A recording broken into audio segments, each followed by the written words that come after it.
আমরা আসলেই ঝুঁকিপূর্ণ একটি পেশা নিয়ে আছি।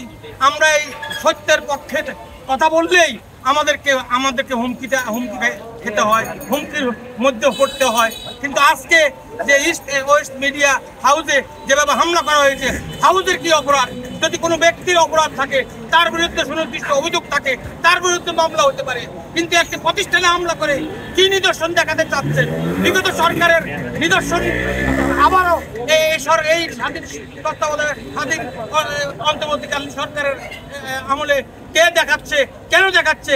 কি এটা কি স্বাধীন অন্তর্বর্তী সরকারকে বিদ্যাঙ্গুলি প্রদর্শন করছেন যে মিডিয়ার উপর হামলা করে সেই সরকারকে বিতর্কিত করতে চাচ্ছেন কিনা? বিভিন্ন হত্যা, হুমকি, ডিজিটাল এক মামলার ভয়ে আমরা মুখ খুলতে পারি নাই। আমরা এখন মুখ খুলবো। মুখ খোলার জন্য আমরা প্রস্তুত আছি। সকল অন্যায় এবং জুলুমের বিরুদ্ধে সাংবাদিকরা আমরা ঐক্যবদ্ধ থাকবো এবং সাংবাদিকদের অধিকার বাস্তবায়নে আমরা মাঠে সক্রিয় থাকবো।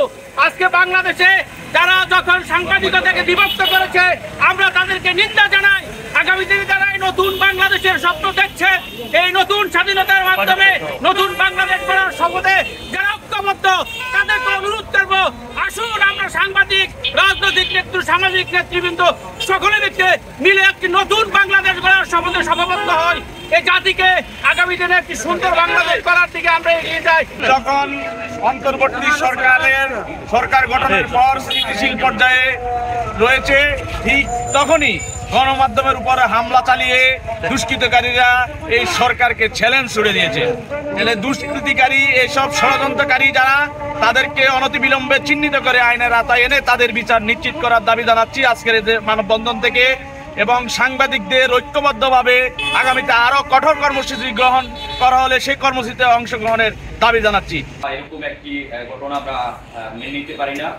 আর পাশাপাশি ৭১ টিভি এই নতুন বাংলাদেশ হওয়ার আগেই ৭১ টিভি অফিসে হামলা, ভাঙচুর এবং অগ্নিসংযোগ করেছে। দুদিন বন্ধ ছিল এবং অনেক টেলিভিশনও বন্ধ ছিল, পরে আবার চালু হয়েছে, ৭১ টিভিও চালু হয়েছে।